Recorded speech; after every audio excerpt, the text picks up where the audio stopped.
Olá, paz e graça, meu irmão, minha irmã. Todos os dias a gente acorda e não percebemos que Deus nos trouxe até aqui. Às vezes a gente não percebe que Ele tem nos livrado de todo o mal e tem preservado a nossa vida. Esse é um grande motivo para que a gente seja grato a Ele eternamente. Eu sou o Wanderson Valdetaro e eu tenho uma mensagem de Deus importante para a sua vida.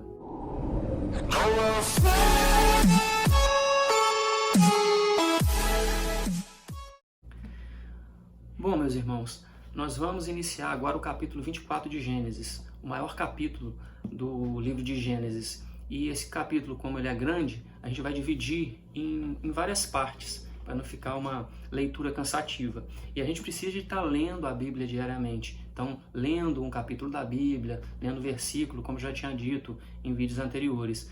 E é bom fazendo assim, que aí vocês tiram um horário do dia para poder estar vendo um pouco dessa parte bíblica, né, que é importante. E aqui a gente tenta estudar mais a fundo um pouco os versículos, tirando o máximo de proveito desses versículos.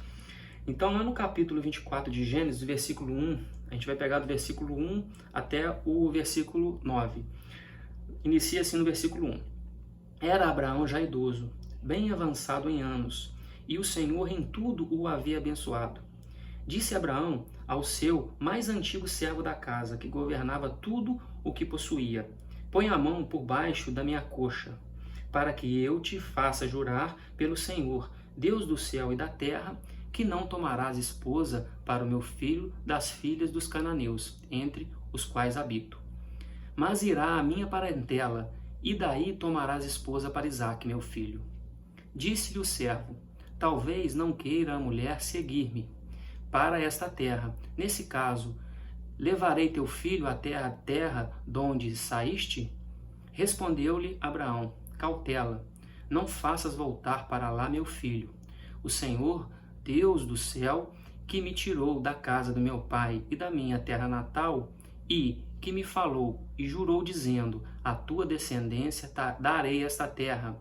Ele enviará o seu anjo, que te há de preceder, e tomarás de lá esposa para meu filho.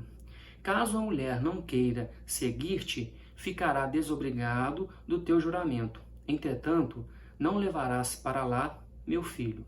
Com isso, pôs o servo a mão por baixo da coxa de Abraão, seu senhor, e jurou fazer segundo o resolvido. A gente vê aqui, já no início do capítulo, que Abraão, já idoso, ele era já de uma idade avançada, em tudo o Senhor havia abençoado ele.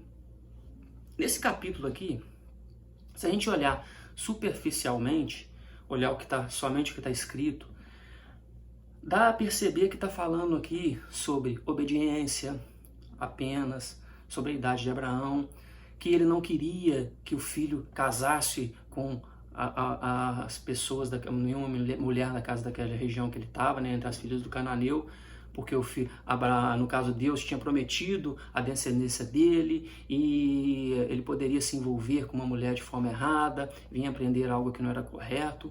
Isso também é verdade, tudo isso é verdade, mas tem uma mensagem mais forte aqui já no início do capítulo, e isso é o que a gente vai ver. Aqui, Abraão já era idoso, então ele já estava numa idade avançada. Talvez aqui ele já tivesse com cerca de mais ou menos uns 140 anos, porque Sara já tinha falecido, ele era 10 anos mais velho que Sara. Então a gente vê que Isaque, como ele teve o filho com 100 anos, Isaque já estava com cerca de 40 anos. Ele teve uma promessa de Deus e Isaque com 40 anos ainda não tinha filho. Bom, para ele ter uma descendência, Isaque tinha que ter filhos. E Isaque com 40 anos ainda não estava casado. A gente vê que Abraão já se preocupa com isso. E aqui talvez ele tivesse de cama, ele não tinha condição de poder sair dali para ir buscar na parentela dele. Então ele manda um servo, ele manda o servo mais antigo da casa, que muito provavelmente seja aquele Eliezer Damasceno, né? Aquele lá de trás que herdaria tudo, né, caso o filho dele, Isaque, não nascesse.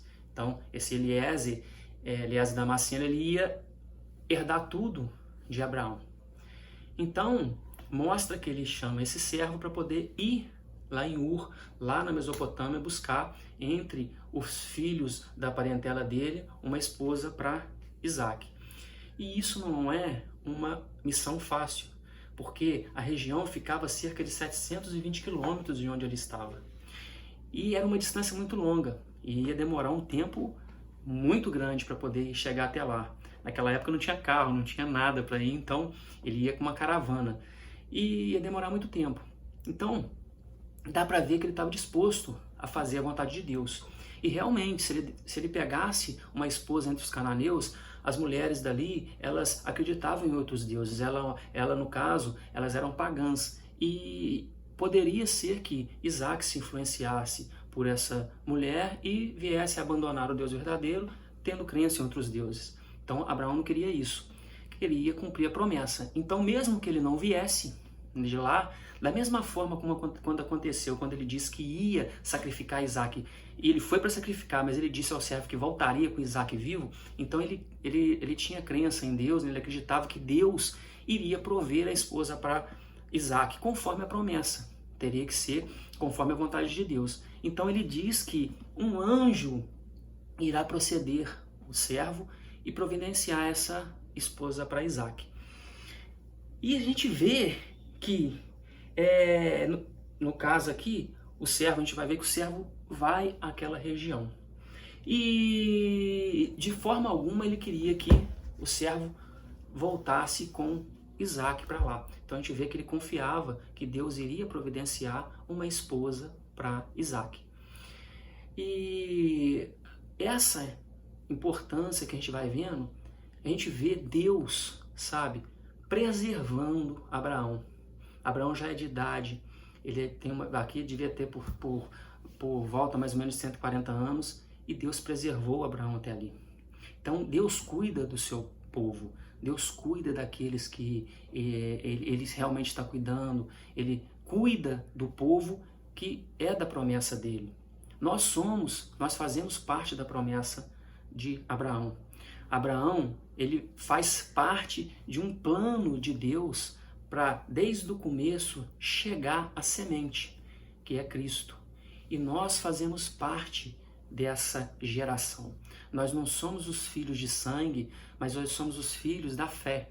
Nós fomos enxertados na videira, nós fomos enxertados em Cristo. Todos que estão em Cristo estão e fazem parte dessa promessa. Então nós fazemos parte da promessa de Deus a Abraão, enxertados na videira. Então, os gentios que somos nós, que não somos o povo de Israel, fazemos parte dessa promessa. E Deus veio cuidando desde o começo. Desde Adão ele vem cuidando, ele vem preservando o seu povo.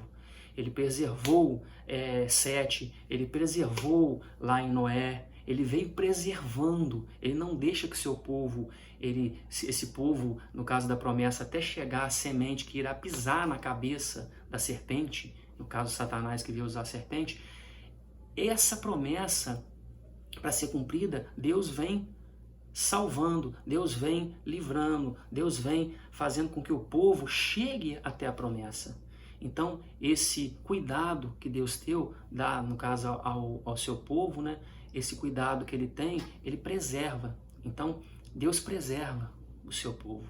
E aqui a mensagem principal é que Deus preserva. Abraão fez a parte dele, fez a escolha certa. Ele poderia, por 40 anos que tem já Isaac, eu já sou velho, não vou ver meus netos, eu não vou ver, ele vê, no caso, os netos por pouco tempo depois, mas ele tem esse contato pelo período ali, mas senão ele não veria. Ele poderia pegar qualquer esposa, mas ele sabia que a promessa de Deus não é essa. A promessa de Deus é que realmente vai sair do povo que ele prometeu, daquele povo, e não entre o povo dos cananeus. E isso é o importante. Ele fez o correto. Ele sabia que iria para lá. E se a gente pensar bem, além da distância que ele estava indo, Ur dos Caldeus era uma cidade populosa na época, uma das maiores cidades. E 720 quilômetros de distância já é uma coisa meio difícil, né? E também uma cidade populosa. sabe? Há relatos, acredita-se que tinha cerca de 30 mil pessoas. Como alguém vai numa região sem saber endereço, sem saber onde é, sem saber nada para achar alguém? Realmente fica na mão de Deus. Eliezer, no caso, vamos dar o nome aqui de Eliezer, mas o servo dele vai até Mesopotâmia. Hoje essa região acredita-se que fica perto ali do sul do Iraque, mais ou menos 300 quilômetros de Bagdá, é o que acreditam, não estou falando que não está escrito isso na Bíblia local, mas eles acreditam que é naquela região, uma região afastada de onde ele estava. E era uma região realmente populosa. Ele teria que chegar num lugar onde ele não sabe onde a família está, mais de 60 anos ali que não lidava, Abraão não lidava com muito mais, né, de 60 anos que não lidava com os parentes dele, cerca de 60 anos. Então a gente vê que essa distância, o povo, a família cresce também. Então ele teria que achar entre os familiares de Abraão que ele não tinha conhecimento. Então realmente é providência de Deus. Deus vai providenciando as coisas. E ele tinha essa crença, ele tinha essa fé que Deus iria providenciar. E a gente vê que essa fé passa, inclusive, para o servo dele. E isso é o que eu queria mostrar aqui hoje no capítulo hoje. Deus, ele preserva o povo dele. E aqui Deus preservou o seu povo por meio de Abraão. O povo que ainda viria. Porque se Isaac não tivesse uma esposa, não tivesse filho, a promessa não seria cumprida. Então, deixa eu ver se eu consigo ver mais alguma coisa aqui. Então ele irá enviar o anjo, né? E levará meu filho, tá? Resumindo, é isso daqui, então, que eu teria para passar hoje para vocês. E então, Deus livra o seu povo de todo o mal. Deus te livra de todo o mal. Deus preserva a sua vida. Nós todos os dias, a gente acorda, a gente respira, a gente tem esse ar de vida que nos foi soprado desde Adão nas narinas. Então, esse primeiro fôlego, quando a gente nasce, diariamente, nossa vida inteira, a gente tem um coração que não para de bater, o sangue corre em nossas veias, aquele sentido da alma que eu falei, essa parte química do corpo. Deus pensa nisso tudo, sabe? Ele te dá um corpo capaz de sobreviver a várias coisas intempéries, sabe? E isso tudo que Deus provê em nossa vida é para livrar do mal. Então Deus te preserva, Ele preserva a sua vida. Apesar dos problemas, Ele preserva a sua vida. Ele te mantém vivo até aqui, e Ele te mantém vivo não é simplesmente para você estar vivo. Tem um propósito. Aqui Ele preservava Abraão pelo propósito da vinda de Cristo lá na frente, que viria por meio da linhagem de Abraão, por meio do povo de Israel. Por meio dele viria o nosso Salvador. Deus tem um propósito na vida de todo mundo. Ele te livra de tudo e Ele te preserva porque Ele tem um propósito na sua vida e você precisa de descobrir qual é esse propósito. Todos temos um propósito na vida. Descubra qual propósito Deus tem para a sua vida.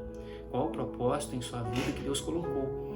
Ore ao Espírito Santo para que Ele te mostre esse propósito, para que você consiga seguir no caminho de Deus corretamente. E não se esqueça que Ele te livra de todo mal. Deus te preserva. Pode ter certeza que Deus te preserva, independente das dificuldades. Deus te preserva.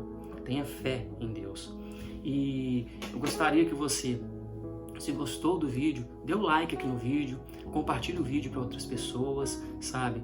Se inscreva no canal se não for inscrito, acione o sininho para receber as notificações dos vídeos que eu venha publicar. Deixa algum comentário aqui de algo que eu possa ter esquecido de falar que seja importante. Eu comento num outro vídeo, sabe? Eu volto para poder comentar, caso tenha alguma coisa a mais para falar. Se tem alguma coisa que às vezes passa despercebido, também comenta, pode estar comentando aqui no vídeo. É importante, sabe, ter esse feedback a mais com vocês, para poder ajudar a melhora do canal. Essa é a intenção aqui. Não é simplesmente falar sem que vocês interajam de alguma forma. Então pode deixar um comentário, deixando alguma coisa aqui que seja construtivo, ou até mesmo criticando. Crítica também, no caso, é aceita. A gente está aprendendo, a gente está tentando melhorar. Eu sou bem sincero que isso aqui é uma coisa que eu não tinha vontade de fazer. Mas assim, eu realmente senti chamado, sabe? Eu senti essa parte de que eu tinha que ajudar de alguma forma em cima daquilo que eu estava aprendendo. Eu peço desculpa do vídeo estar falando, mas tá ficando longo, mas só para poder pôr isso para fora assim. Então, faço esse vídeo, mas às vezes, eu sou tímido, sabe? Eu tenho vergonha, eu não sou uma pessoa muito extrovertida, sou uma pessoa um pouco mais fechada, então, às vezes é difícil pra gente, mas a gente vai aprendendo. E Deus vai guiando os nossos passos, sabe? O Espírito Santo vai movendo, então Ele vai fazendo conforme a gente vai fazendo a vontade dEle. Eu espero que eu esteja agregando algo na sua vida, ajudando para que de alguma forma o seu dia melhore um pouco, algo que possa te levar um pouco para cima e levar um pouco da palavra de Deus para você. Essa é a intenção que eu tenho aqui no canal. E como eu sempre digo, eu agradeço a você por ter me acompanhado até aqui. Não esqueça de dar o like no vídeo, compartilhar o vídeo e se inscrever no canal. E ore ao Espírito Santo para que Ele encaminhe a sua vida. Entregue a sua vida ao nosso Senhor Jesus, se você já não entregou, sabe? Confie nele, tenha fé em Deus, porque Deus está no controle, Deus está contigo. Forte abraço.